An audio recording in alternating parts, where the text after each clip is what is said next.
at Unit 34, Grammar B2.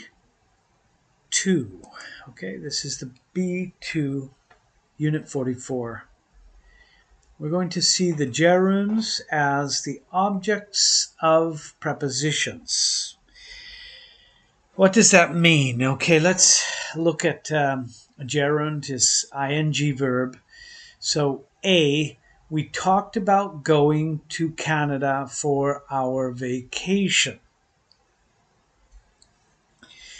B, Sue is in charge of organizing the meeting. C, I'm interested in learning more about your work. So let's look at this gerund, going, organizing, learning. We talked. I'm interested.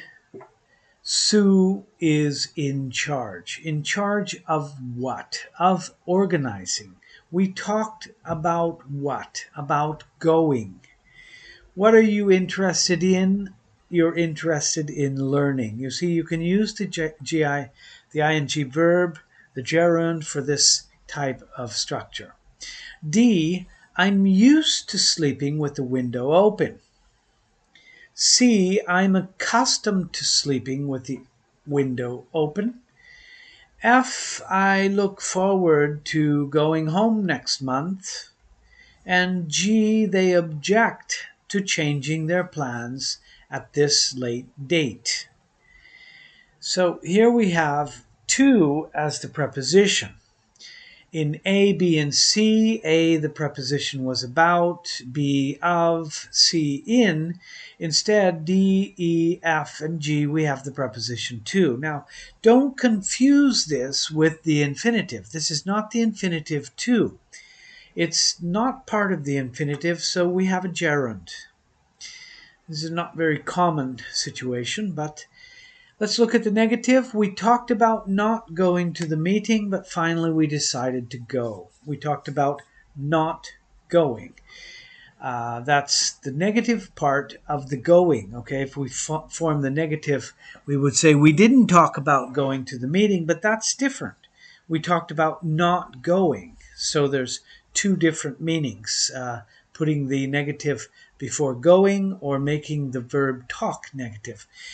Just to point out, in British English, you can also say I'm accustomed to sleep with the window open. So you can use also the ing there, or just the infinitive.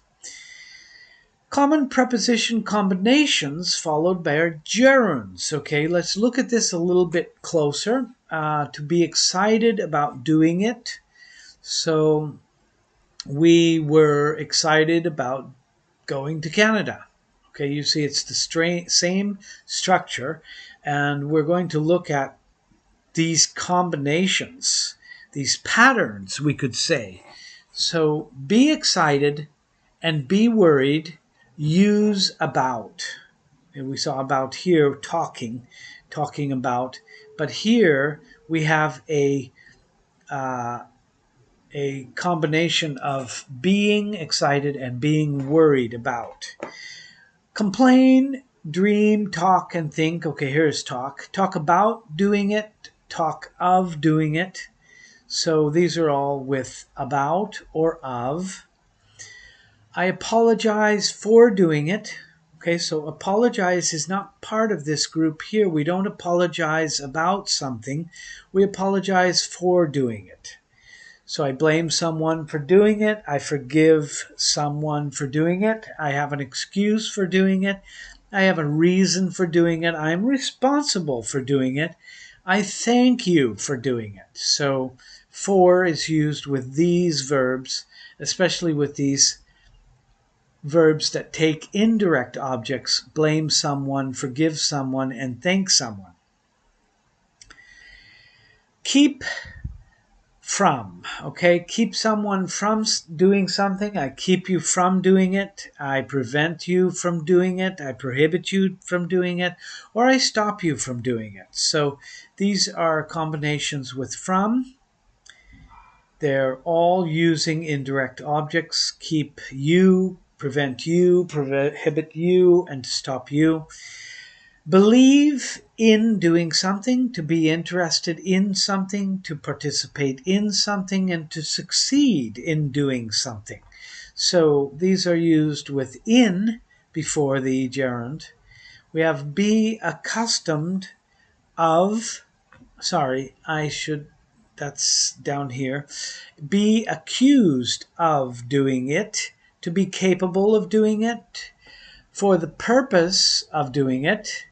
This is just purpose of doing it, for the purpose of doing it. Be guilty of doing it, instead of doing it. So this is like for the purpose, instead of doing it. Take advantage of doing it, take care of doing it, be tired of doing it. So I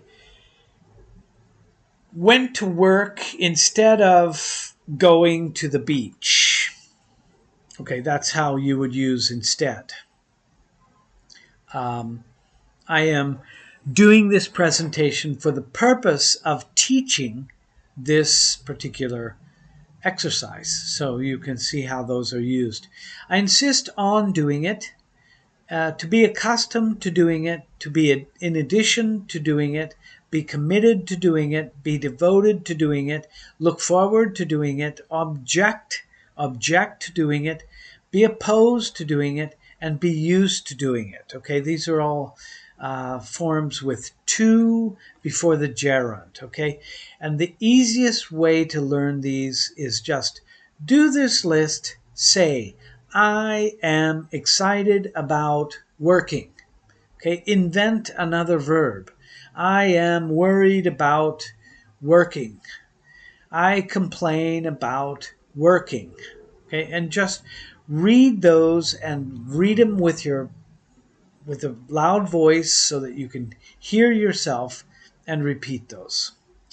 Let's look now at tag questions. Tag questions are really, really important.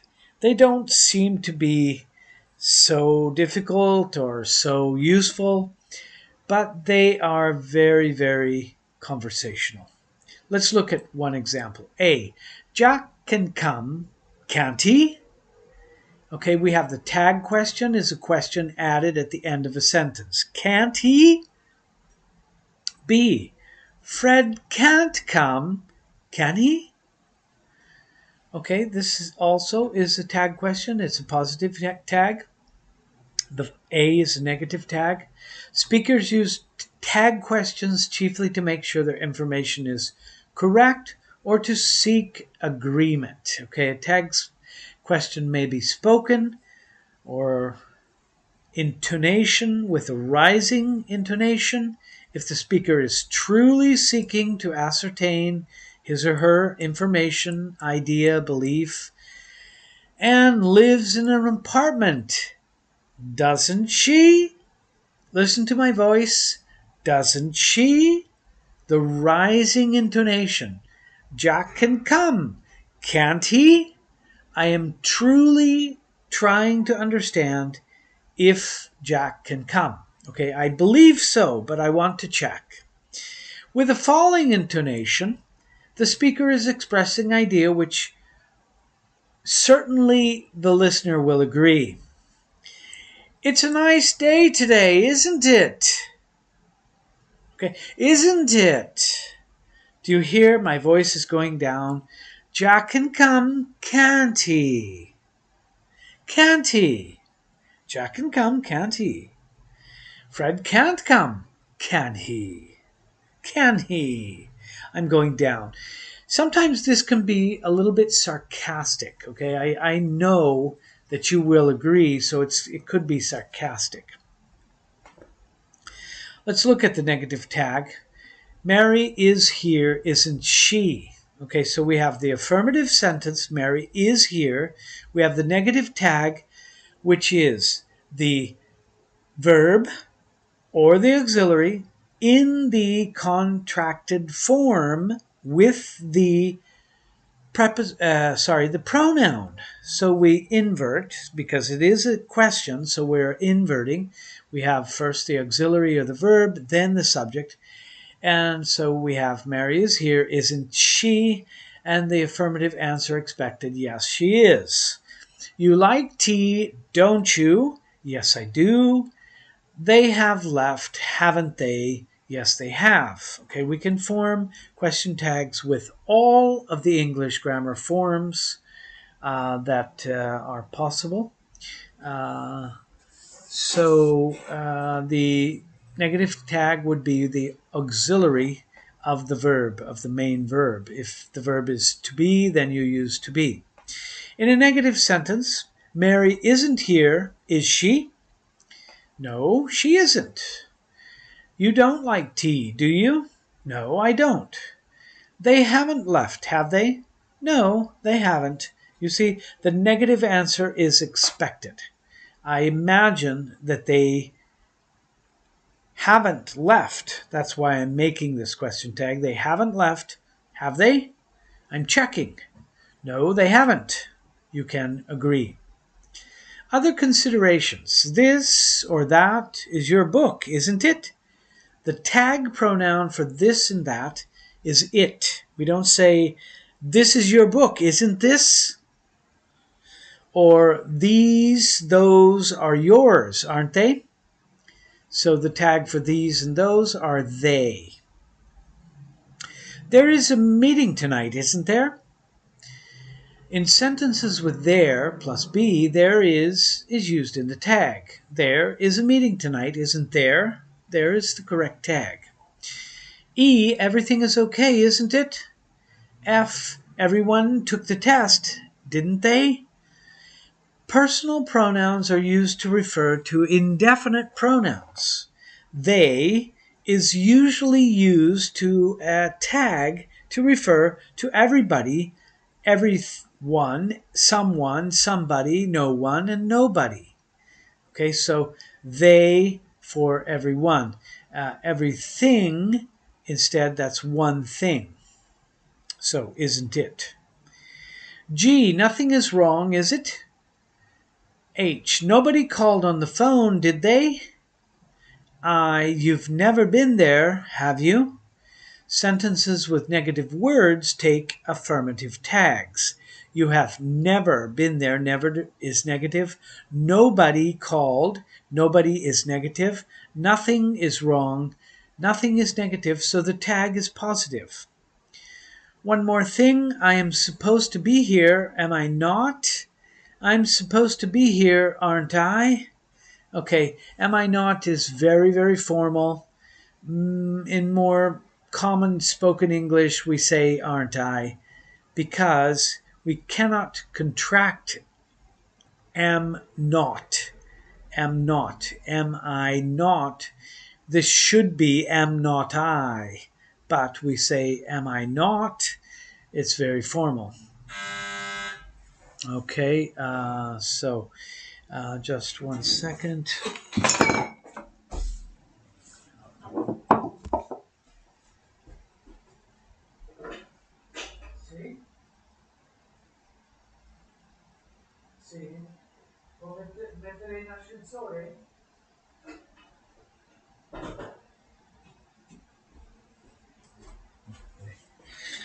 Terribly sorry. I have to answer the door. 1 second. I'll be right back.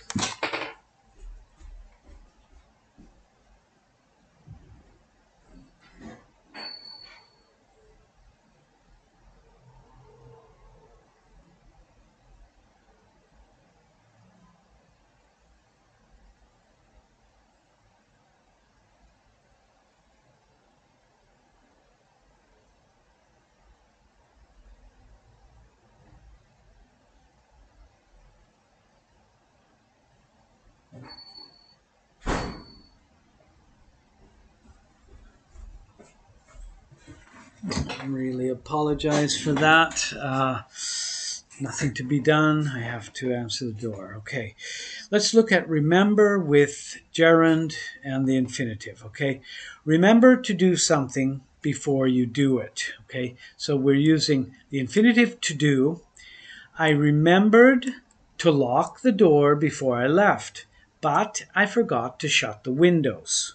So first, I remembered, and then I locked, right? I remembered to lock the door, and then I locked it. Remember doing something after you do it. So I clearly remember locking the door before I left. This time I locked it, and now while I'm talking, I am remembering. Okay, it's different. Okay, I remembered to lock the door before I left. I remembered before. Now I clearly remember locking the door. So now I am remembering that I locked the door. It's subtle. If you say I clearly remember to lock the door, people will understand you. But this is a form talking about the past. Let's look at the passive form of the modals and phrasal modals. Okay, this is the meat and potatoes of the lesson.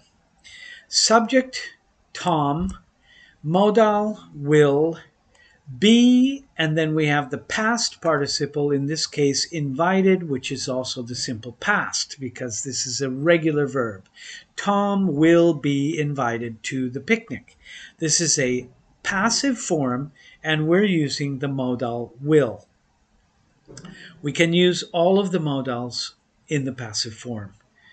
Actually, it's called a mood, but I've put it here as a form. Let's look at B. The window can't be opened. C. Children should be taught to respect their elders. D. May I be excused from class? Here we have a question, but you see that the same may and then I, we have the subject modal inversion. E. This book had better be returned to the library before Friday. Had better is a more modal phrase. This letter, number F, letter F, this letter ought to be sent before June 1st. Ought to is a phrasal modal. It can be used in the passive. G, Mary has to be told about our change in plans. She has to be told. Fred is supposed to be told about the meeting. So all of these phrasal verbs, these modal verbs and phrasal modals can be used in the passive form. When we use the past passive form, we have the subject, the letter, the modal should, and then instead of the verb to be, we are putting the verb in the present perfect form. So we have been. This is the auxiliary. Then we have the past participle, which lets you know that this is passive. The letter should have been sent last week. So I'm telling you that the letter should be sent in the present, but in the past, the letter should have been sent last week. So I'm using the passive modal. J, the house must have been built over 200 years ago. K, Jack ought to have been invited to the party. So if you have access, you can go to the exercise 4, 5, and 6. Let's look at ever words, actually. The following ever words give the idea of any. Each pair of sentences in the example has the same meaning. So, whoever, A, whoever wants to come is welcome. Anyone who wants to come is welcome. So, anyone is the same as whoever. Who or whomever, he makes friends easily with whoever he meets, or whomever he meets. He makes friends easily with anyone whom he meets. Anyone who he meets. Whom is a little more formal. Whatever. He always says whatever comes into his mind. He always says anything that comes into his mind. Anything is the same as whatever. Whichever. There are 4 good programs on TV at 8 o'clock. We can watch whichever program, whichever one you prefer. We can watch any of the 4 programs that you prefer. Any of the 4 programs. So we're using any instead of which. Whichever for a selection. Whenever. You may leave whenever you wish. You may leave at any time you wish. So whenever for any time. Wherever. F. She can go wherever she wants to go. She can go any place that she wants to go.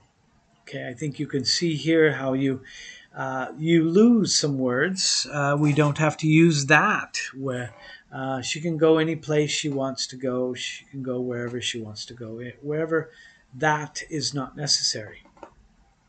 However, the students may dress however they please. This is like saying the students may dress in any way they please. Whomever is the object of the verb meets. In American English, whomever is rare and very formal. In British English, whoever, not whomever, is used as the object form. He makes friends easily with whoever he meets. Okay, that whomever thing is just, it's very formal. Using causative verbs. Okay, causative verbs, make, have, and get, can be used to express the idea that X causes Y to do something. Okay, this is a little bit of a formula. When they are used as causative verbs, their meanings are similar but not identical. In A, my brother had no choice. I insisted that he carry my suitcase. In B, my brother carried my suitcase because I asked him to.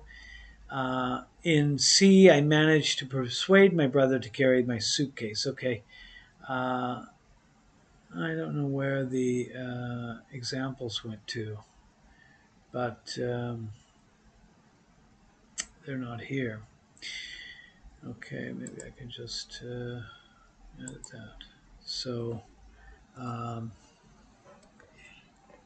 A,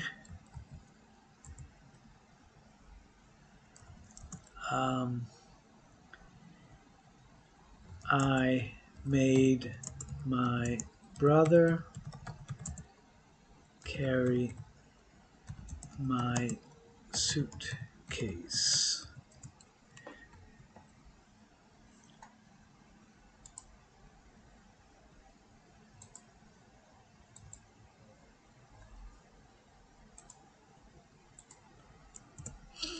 B,